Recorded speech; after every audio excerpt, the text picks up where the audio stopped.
আজকে আমি আপনাদেরকে শেখাবো চারকুল পাঠ করে হাতের তালুতে ফু দিয়ে মাটিতে আঘাত করলে কি হয়। আমি আবার বলছি, চারকুল পাঠ করে হাতের তালুতে ফু দিয়ে মাটিতে আঘাত করলে কি হয়। খুবই দামি এবং গুরুত্বপূর্ণ আমলটি। এই আমলটি আপনি শিখে রাখুন, আপনার কাজে লাগবে। এই আমলটি করতে আপনার কোনো ধরনের টাকা পয়সা খরচ করতে হবে, অল্প কিছু সময় আপনাকে ব্যয় করতে হবে।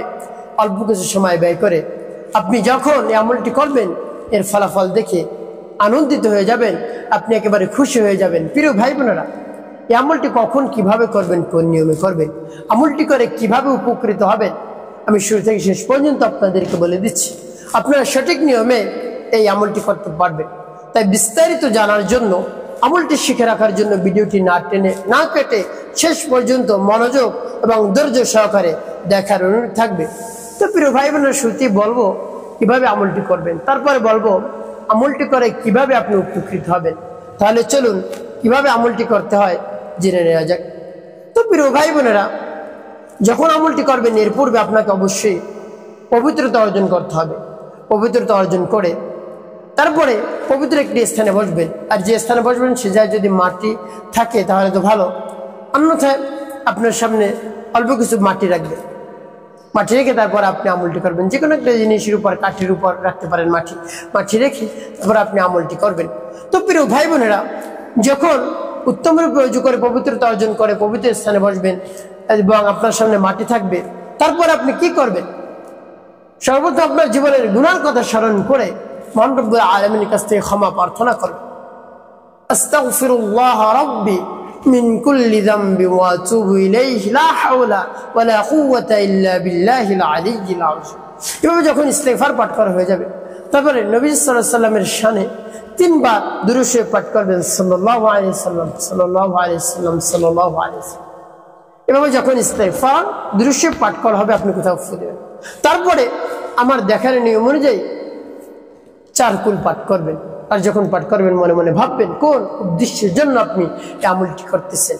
তারপর আপনি সহিশুদ্ধ করে চারকুল পাঠ করবেন। আমি সহিশুদ্ধ করে আপনাদেরকে চারকুল বলে দিচ্ছি, যেমন বিসমিল্লাহির রহমানির রহিম, কুল ইয়া আইয়ুহাল কাফিরুন লা تعبدون ولا أنتم عابدون ما أعبد ولا أنا عابد ما عبدتم ولا أنتم عابدون ما أعبد لكم دينكم ولي دين। তারপরে সূরাতুল ইখলাস, বিসমিল্লাহির রহমানির রহিম, কুল হুয়াল্লাহু আহাদ আল্লাহুস সামাদ লাম ইয়ালিদ ওয়া লাম ইউলাদ ওয়া লাম ইয়াকুল লাহু কুফুয়ান আহাদ।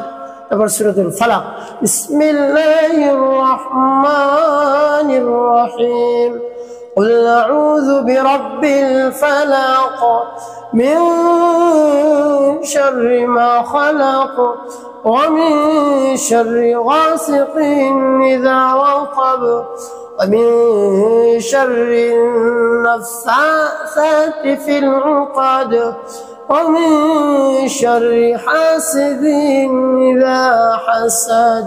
أمر سورة الناس، بسم الله الرحمن الرحيم، قل أعوذ برب الناس ملك الناس إله الناس من شر الوسواس الخناس الذي يوسوس في صدور الناس মিনাল জিন্নাতি ওয়ান নাস।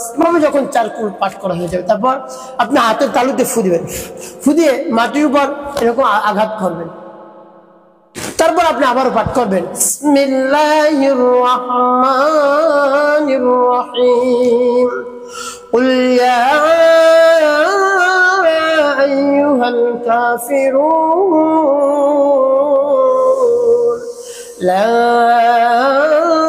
أعبد ما تعبدون ولا أنتم عابدون ما أعبد ولا أنا عابد ما عبدتم ولا أنتم عابدون ما أعبد لكم دينكم ولي دين.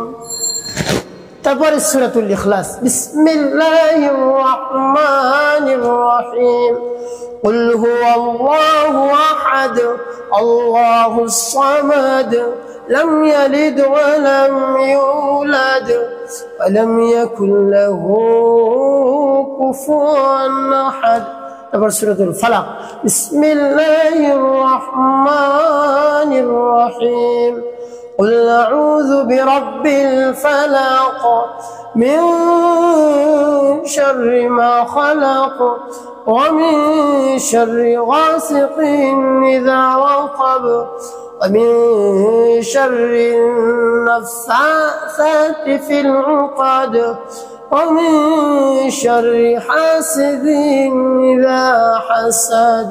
أمر سورة الناس بسم الله الرحمن الرحيم قل أعوذ برب الناس ملك الناس إله الناس من شر الوسواس الخناس الذي يوسوس في صدور الناس من الجنة والناس.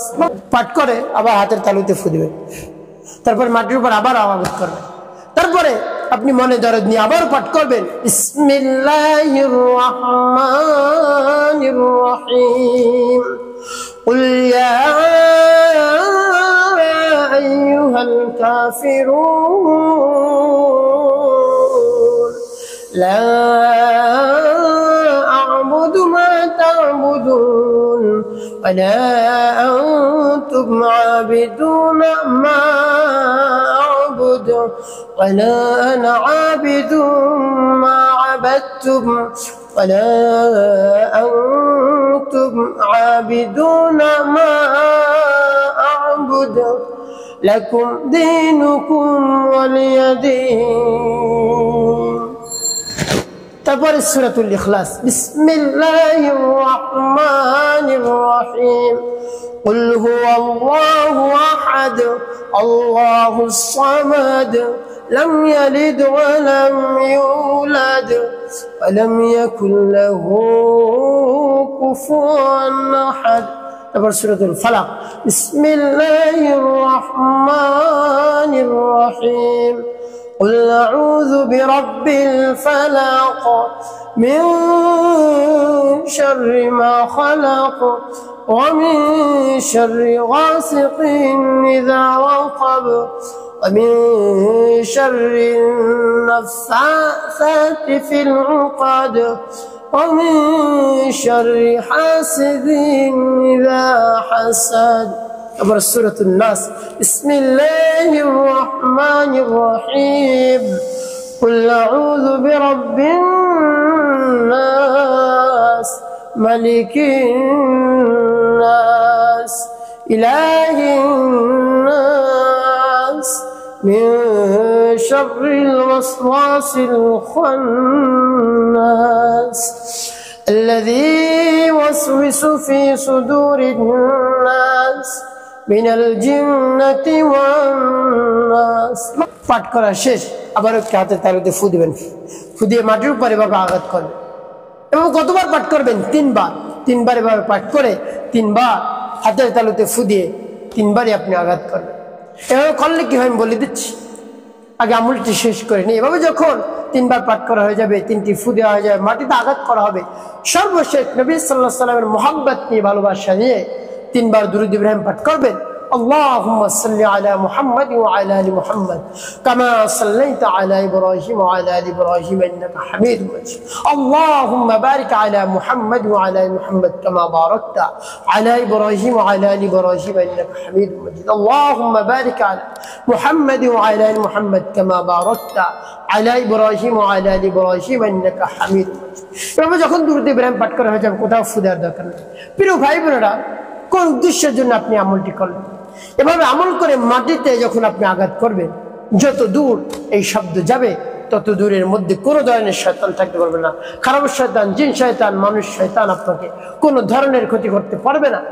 আপনি আমলটি করে যতক্ষণ ওজু অবস্থা থাকবেন ততক্ষণ আপনার কাছে কোনো ধরনের খারাপ জিন আসতে পারবে না, বদ জিন আসতে পারবে না, একেবারে দূরে দূরে থাকবে। এই জন্য যখনই আপনি সময় পাবেন এভাবে আমল করুন, আপনার কাছে আর কোনো খারাপ জিন শয়তান আসতে পারবে না, আপনাকে ডিস্টার্ব করতে পারবে না। ইনশাআল্লাহ মহান রব্বুল আলামিনের উপর বিশ্বাসের সাথে আমলটি করুন, অবশ্যই উপকৃত হতে পারবেন। একটি কথা মনে রাখতে হবে, 5 ওয়াক্ত নামাজ আপনাকে আদায় করতে হবে। মানুষের কল্যাণে, খেদমতে বেশি বেশি আপনি কাজ করবেন, অবশ্যই আপনার জীবন সুখময় এবং শান্তিপূর্ণ হবে ইনশাআল্লাহ।